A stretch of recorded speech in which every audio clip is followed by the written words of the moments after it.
Hey guys, this is Chris Fayte with Cheat the Game coming back at you. Today we're going to be taking a look at Shadow of the Tomb Raider, and I just recently got it, and I've been sitting down with it a little bit, and I haven't really decided if we're going to do a Let's Hack series on it yet or not, like I did with Dishonored 2. Still kind of thinking about it, so just let me know what you like. But right now we'll see if we can get some basic hacks going, like maybe infinite ammo, infinite breath underwater, and then tackle infinite health. Infinite health has really been a booger in this game, and I just have to show you why. It's because the address isn't being accessed all the time. It's only being accessed when it actually, you take damage or you heal yourself or something like that, but it's not constantly being accessed. Even at the address itself, you can't see the results. If you take off half health to see, some kind of change, you don't notice it until you're actually hit again. So it made it very hard to find, but I did find it, and I decided to go the pointer route with the health and just put it on a writeTimer, and I'll show you how to do that later. And I also used a cap section. This game has a section that all the caps are being stored at in one specific area that are separate from the current values, whether it be health, breath, or whatever. So, and I'll show you how ways you can access. Sometimes that happens in games, and I'll show you how you can access those cap areas when that happens. And I'll show you how we can make the caps right to the currents in that fashion as well. So, pointers, multi-level pointers are completely unstable, and they're a lot harder. Usually when the game updates, some may not even work anymore. But that's with any cheat. You're gonna have to update your cheats anyway. But in some aspects, multi-level pointers are lifesavers. In this particular game, that happens to be the case for me. That's my personal opinion. But I'm going to show you how to find these values so you can have them yourself. Don't have to go around the hunting pack and say, man, I cannot find this value. I'm going to show you what you need to do to find infinite breath, infinite health, and at least get you started. And you can come out with your own way. If you decide you want to go out and try to compare these things out, hey, go right ahead.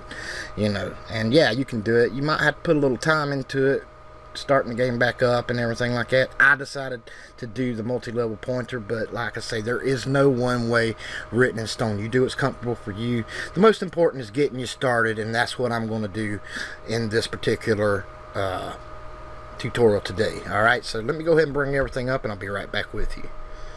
Okay, so right off the bat, and I'm going to have to go through, if I'm going to do 3 things in this video, which is infinite ammo, infinite breath, and infinite health, I'm going to have to do these things quicker than I normally would. Okay, so I can fit all 3 of them in there for you.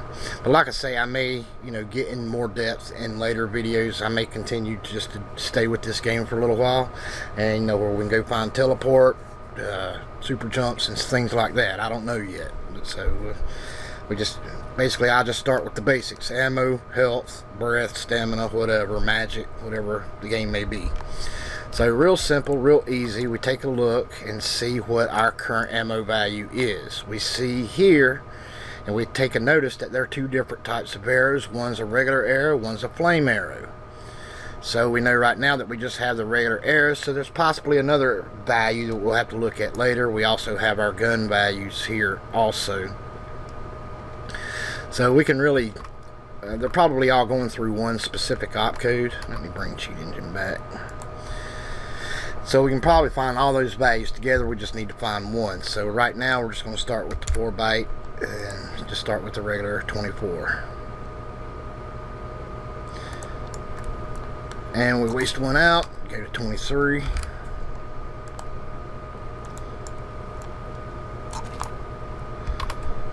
And you see it's a big game, and there's just a lot of values that you have to kind of weed through and everything. So looks like they're all going down together, so we're probably going to have to do this the hard way and just bring all of them down and just do a couple at a time here. There we go. So what I'm going to do is I'm just going to hit about half of them, and I'm going to change the value to not 50 or something off the wall, and see if that has any type of effect. And it did. So we know that one of these top ones is the correct internal code. Of course, I did about all of them, so that didn't really help me much. Sorry, I thought there were more addresses than that.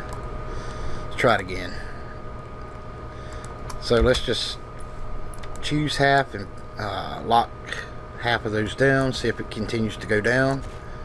And it does not. So we know that the top contains the internal code. Alright, so process of elimination. You know how this works. And it's still frozen.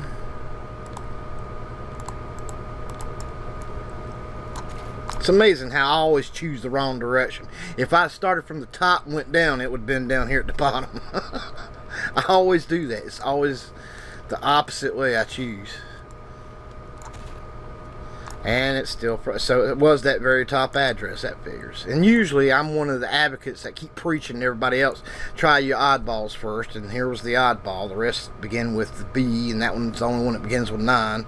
And I went the other route this time and kind of shot myself in the foot. Let's see if it goes down this time. Yep, that would be the internal, so you know how we work it. We're just going to find a place in memory we can just stick the script on, that we can have in our advanced options that we can find maybe later to work on it more. You see that there's some addresses being accessed only when we're aiming and when we're not. See that? But this one right up here is just being constantly accessed. Let's take a look at that one first, see what's all going through it.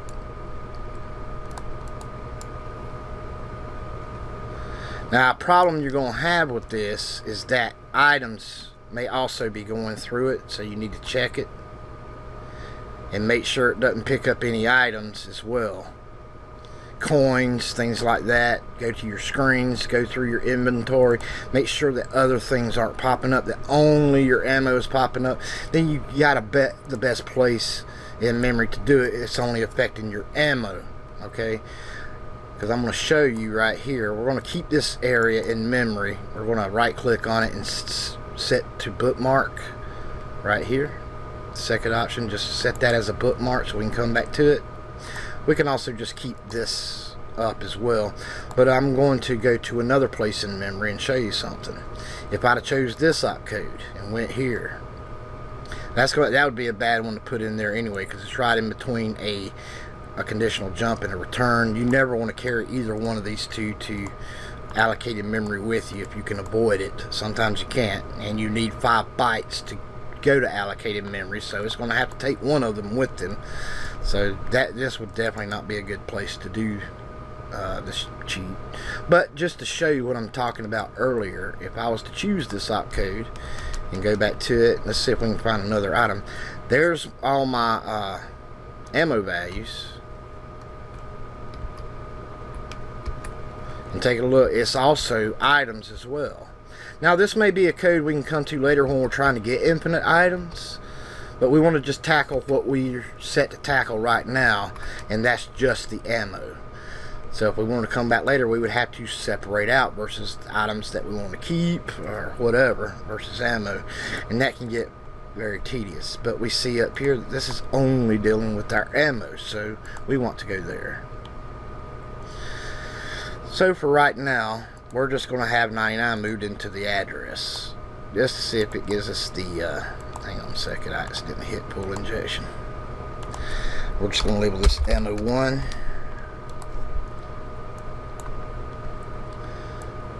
And that's the D-word pointer, and we're just going to move into that address, just a value we want to. It's 4 bytes, so we can move its hex value into it, or we can just move its integer value. I'm going to move the hex 63, which is also 99 decimal, and I'll show you.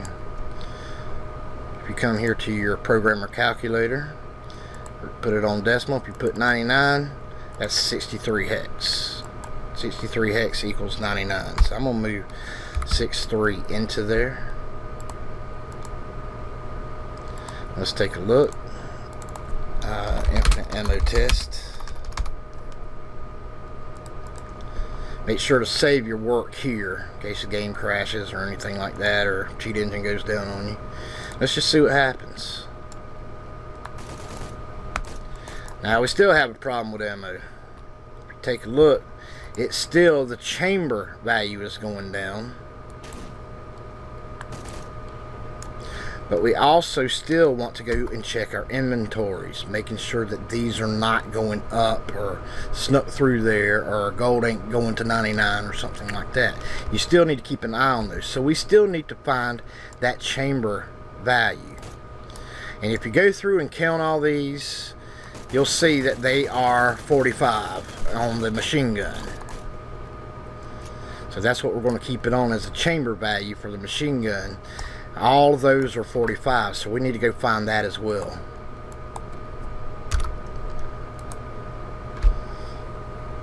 And this way we can have like a no reload.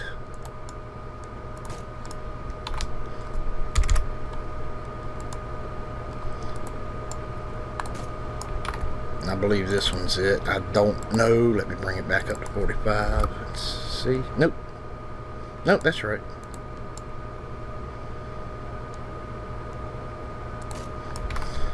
Alright, so try the next one.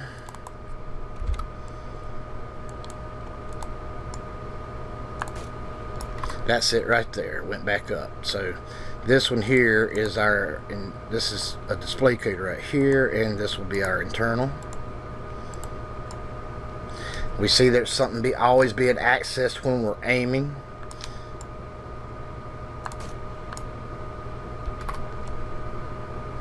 So what we want to find is just making sure that no items are going through these or anything like that. So what I do is I test each one of them out, and if items are going through it, gold's going through it, or anything like that, I need to compare out if I can't find one that's just dealing with ammo. This one here is dealing with every single one of them. I can already tell you that. So let's go to the next one down and take a look at it.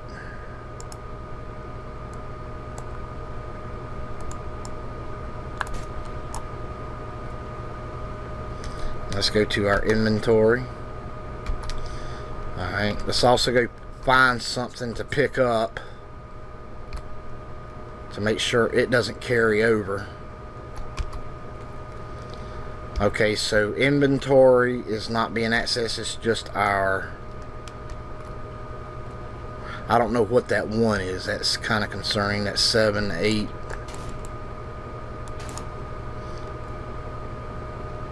Oh, those are our chamber values for all our weapons. One's the arrow, bow and arrow, one's the handgun, one's the shotgun. So these are all the chamber values. That's perfect. That's absolutely perfect. So we can just do it right here. We can also either put that up to 99 or just put it as 45, whatever you want. You can also possibly go find the cap. I ain't got time to do that and get all these others in this video, but I think you get the point. And I'm going to put this as reload 1, not ammo 1. I just used that. So we can see that 1 is actually an inventory ammo. The other is actually the chamber value. So up here we're just going to just copy this down. And we're just going to move regular 45 into there. You can do it this way also. This means decimal 45. Okay.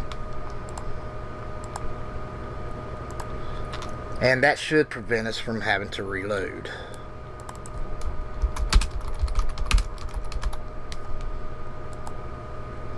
So let's turn that on. See what happens.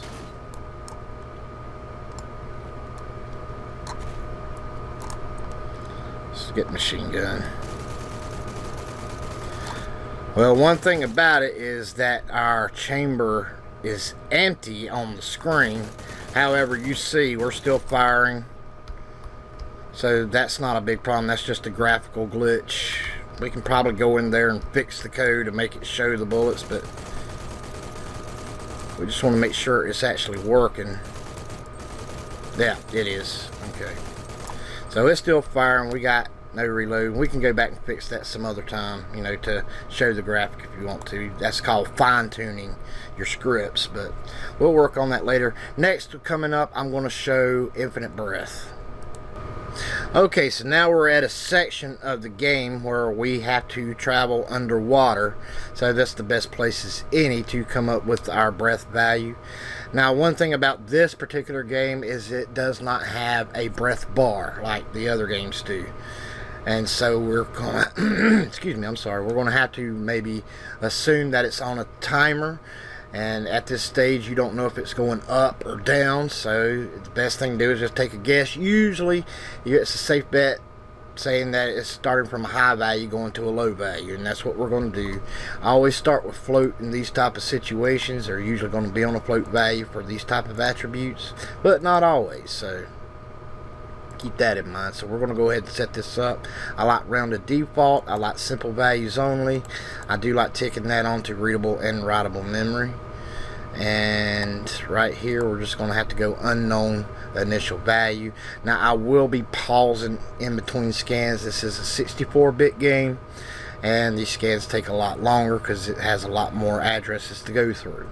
So please forgive if I kind of skip here and there, but I'm just basically pausing the scanning process.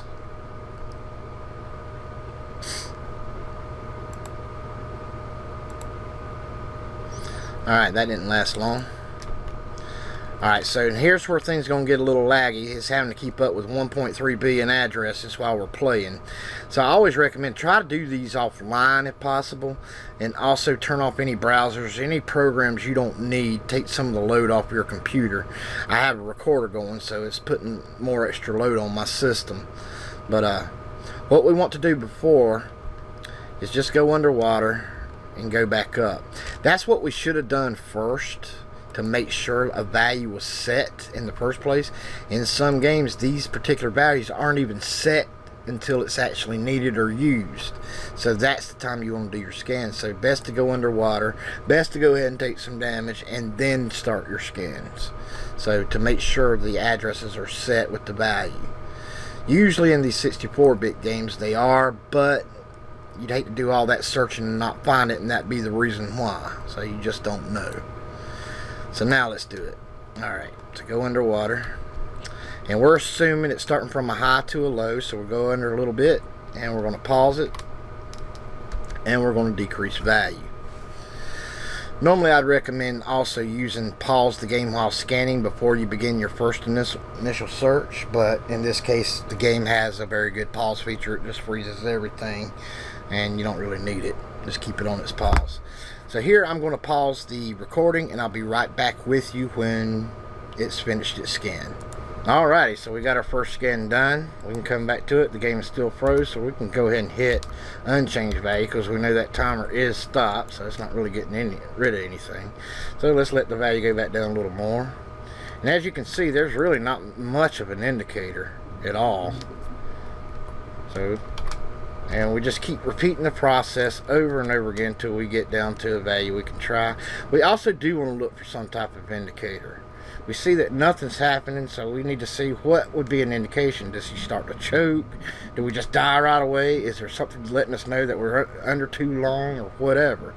And you're going to see one in just a second. That's boom, right there. That means that we're at the halfway point of the timer. And you find that out by actually finding the timer. So, but that means that we're at the halfway point, so that's like a warning. So now we're going to go back up. Let the timer reset, and we're going to go increase value and just keep going like that. So I'm going to keep doing that, and I'm going back underwater here in just a second. Do the exact same thing, go back up, and just keep resetting the timer until I find a few I can try. And I'll be right back with you when I do. Well, maybe I didn't need to turn it off after all, because actually this is my very first dunk under after I just paused the video. I just paused it like 10 seconds ago. And I'm already down to 68 results, so let's just keep going. I'll just keep going on camera.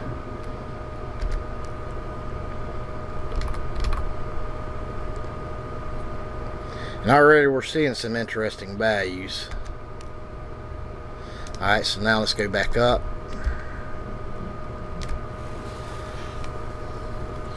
And increased. And let's save a little bit of time. Now, ones are definite possibilities also. Could start from a 1 and go to a 0 and count down incrementally like that, or decrementally, just by decimal points. But it's safe to say right here that these are the breath value, the timer value. And you can test that because when that little boing happened right there at the midway point, it was at 25. And we're going to see that here in just a second. And let's grab that 50. So what we want to do is we just want to test these one at a time and see which one is controlling all the others. That will be our internal. So let's bring this down a little bit so we can watch it as we're doing it.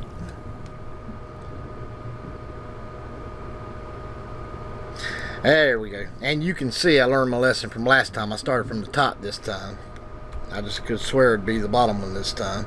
But we can see that top is actually the internal code, and I'll prove it to you. And let's turn off the internal code and turn on the 3 display codes, and you'll see, guess what, the timer now goes down. But keep watching. When we get down to 25, you'll see that indicator that's letting us know, hey, you need to do something about your breath here. You're about to die. And this is the halfway point. So there's always some type of indicator when you're looking for value, and trying to find these indicators will help you find the values better. Take a look. Boom, right at 25. You see that? Alrighty. So here is our breath value. We know if we keep playing around with it, we'll see that we can stay underwater without that indicator going off, and she doesn't lose her breath. But I ain't got time to show that because we still need to do infinite health. So we're just going to quickly do this. I want you to take a look at this. Everything going through the SOTTR code. This is when we're underwater. This is when we're above water. And we know that the cap is being wrote to it when we hit back up, but we can't really see it because it's being done in another section of memory, and it's being wrote again right back here. And we wanted, and let's say we wanted to find the cap value. Don't necessarily need to, but let's say we wanted to find the cap value. How do we go about it? Well, we go through other sections to see if maybe the cap value can be found other ways. And you'll find that there are air pockets that we can go to that actually accesses the cap in another section of memory. And you'll see that section of memory pop up in the debugger. So I've been playing around on this for about 2 days now, just to get you something out and try to save a little time. Here's an air pocket, and take a look. Do you see that? Now we had a different section of memory pop up that's writing to it, and it's actually writing the cap back to our breath. So here's just our breath. Here it's setting the cap back. Only an air pocket does that. So this is a completely different section of memory that's being accessed when we use air pockets versus when we use outer world air, such as in that pool that we were a minute ago. Alright, so here's where we can find our cap location if we need to. And I always recommend trying to find the caps, because I'm going to show you something interesting in this game. We want to find out what's writing to that XMMO right here, and we see it's going through some calculations. Being written to up here, but here is an address that's writing a value to it. It's going to a multiply, and it's actually dividing. If you take a look at the value, it's moving a value into XMMO. It's actually, you'll see it's moving 100 into there, and then it's being divided till it gets down to 50 to right to here. So that's what it's doing. So right here, what I'm going to do is I'm going to capture this is our cap. The RAX plus 20C is our cap. So let's go back under. Now let's go back up to it, and boom, you see the cap location pop up. Let's set that on the cheat table.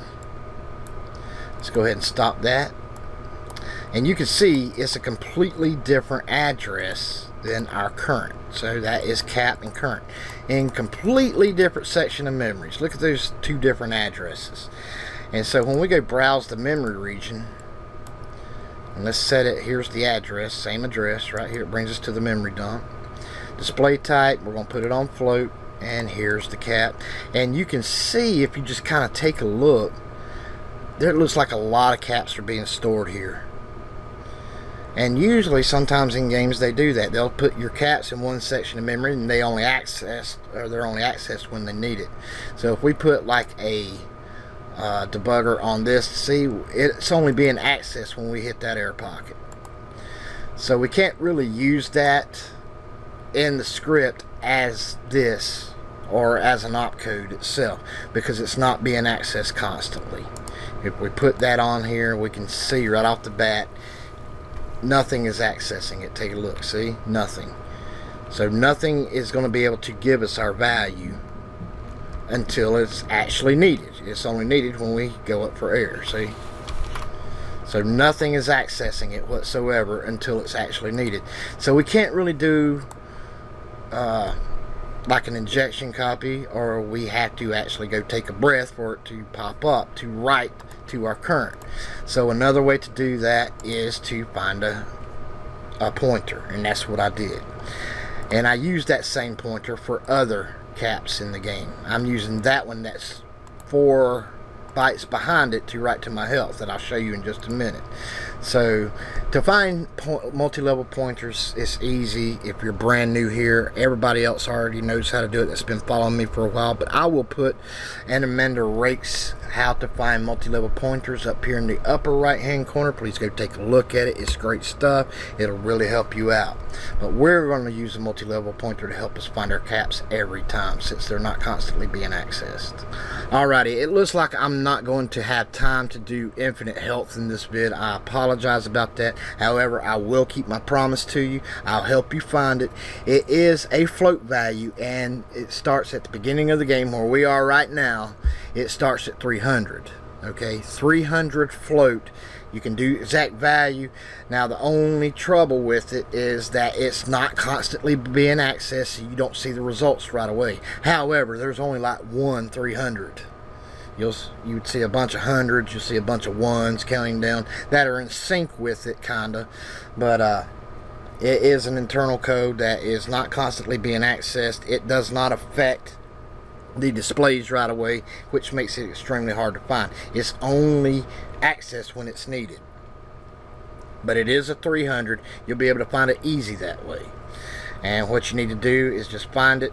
You can find your multi-level pointer. That's what I did, and set it real high, and it will keep you from being blown up. It will keep you from being shot. It'll keep you from being stabbed. The only thing it may not help you with is falling off a high place. Okay, but we will do infinite health at a later time. I'll record another one probably during the middle of next week, and we'll just go over infinite health and maybe something else if we got time. And I'll just keep doing a series on this if you guys want to see that. But I definitely will get infinite health in there for you. So remember, 300 float. Alright, so what I'm doing now is I'm going to bring up my pointer map for the breath cap that I saved. And so we go to File and Open, and I'm just going to my folder. I have a specific folder. I keep things on another drive, and I keep Tomb Raider things together. And right here is my breath cap that I'm just going to open up. And I'll tell you, the one I used in my other table is this one right here. It always finds it right off the bat every single solitary time. And that's all we really need.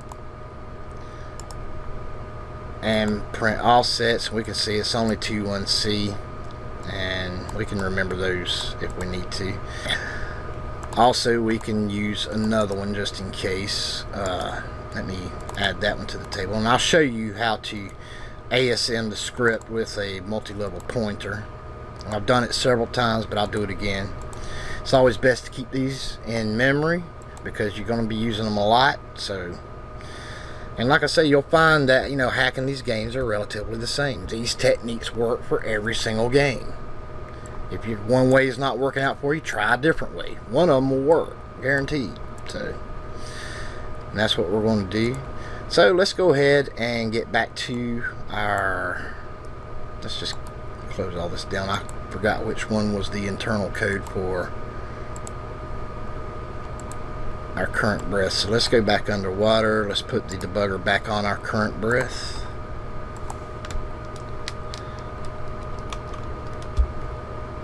And there we go. We can see this is the one writing to it, and we want to get where our cap is always writing to it. So let's go to that place in memory. If you set a debugger on, only our breath is going through that, so it's a good code where you don't have to compare out. And let's just go ahead and get an infinite breath code. And like I say, you can just move like 99 into it and be done with it. But like I say, it's always better to try to move a cap into it. It helps the game operate more efficiently, I believe, just in case there's something watching that cap or something. But you don't have to. So we're going to say breath 1.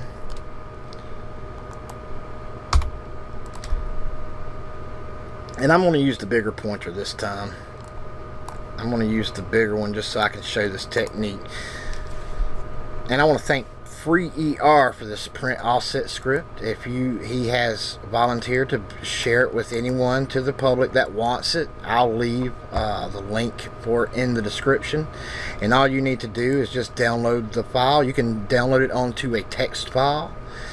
And I recommend using Notepad++. And you'll need to save it in Lua format, and Note++ has all that without automatically going to it. You can just automatically save it in Lua format. You just got to find it on here. There it is, Lua source right there. And what you do is you just navigate over to your cheat engine folder, which will be on the C drive. It'll be in Program Files 86, and you see cheat engines. And up here you'll see auto run. You'll save it as a .lua and it will auto run. The script here is mine print offsets. We want to open that. You can see FreeER's work in it, and just copy and paste it and save it as a Lua file in that folder, and you will have it too. We want to thank him for his hard work on that. I also want to thank him for the great job he does. He's a great administrator for CTG over at the Discord channel. He does an outstanding job. Thanks, pal. And you will have that too, where it will print out your offsets for you, where you don't have to do it manually yourself. So that's what we're going to do, and what we're going to do is make sure that we're using a registry that's not particularly being used right in this section. We see here that RBX has been pushed one time, and so I'm going to use RDX because I don't see RDX anywhere around here. That's just my personal preference, to find a registry that's not being utilized right away. So push RDX, and we're going to use that as our registry, and we're going to paste our information. So the first thing we want to do, and this is the assembly way of doing it in ASM, we want to move into RDX, comma, we're going to move the base address, Control X to copy it, and then put it in between the brackets. It's going to move it into RDX. We need to put a compare RDX to 0. That way, if it comes back being a 0, we'll just have it jump to code and it'll stop running this up here. And that's because it's a multi-level pointer.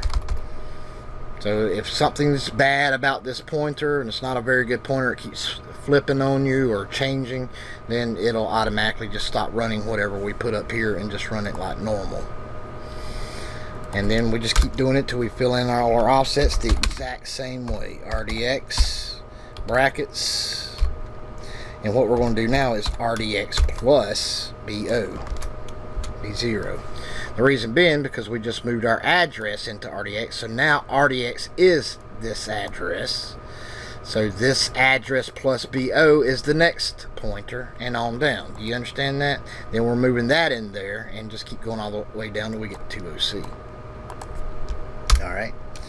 So compare RDX to 0, jump it equal to code. And we can just copy this down because we're going to just use it 2 more times. So just go 1, 2. We've already used BO, and we just replace the offsets as you see here and 2OC. And we have everything. So now we've actually, when it gets to this right here, this is the cap being wrote into it, and you can see that right here at 2OC equals our cap address. Our cap is address is holding the cap. So now right here, RDX will be holding the cap. So all we really need to do is, guess what? Just have RDX instead of XMM1 write to this address. We're going to have RDX writing to it. Or we can have RDX write to XMM1. We can do that right here. We can put move SS. If we're going to use the XMM registry, we need to put SS in there. And let's have RDX move that value into XMM1 and have XMM1 write that back to our breath. Alright. And now underneath here we need to pop RDX. But it's better not to do it here, but to do it here. The reason being because of all these jumps. So we need it to pop RDX here or we'll crash the game. If it does equal 0 and does end up jumping and there ain't no pop RDX, it's going to continue holding that value in RDX. We don't want that. So we put it here and we're good to go. So that way if any of these conditions are met, it won't. It'll just go ahead and put the normal value back into our RDX. So let's assign that to the current cheat table and just take a look at it. Oh, you can't move. Let me do it differently. Let's do load effective address into RDX. So now we're, instead of loading the value into RDX, I'm sorry, I forgot you can't do that. Alright, so now we're just going to load that address that's holding the value in there, and that should be a way we can get around that. And then we just put brackets around RDX, and then it will move the value in that way. So that's my bad. I'm sorry. Alright, so we're going to move or load the address, not the value, but just the address itself into RDX, and now we're telling it with the brackets we want the value of that address being moved into XMM1. That should be okay. So let's go test it up here, and we're just going to put breath test, and right off the bat I'm going to put this like a weird value, like 90 or something. And let's go ahead and turn that on. Now as soon as it's accessed, it should just automatically turn back to 50.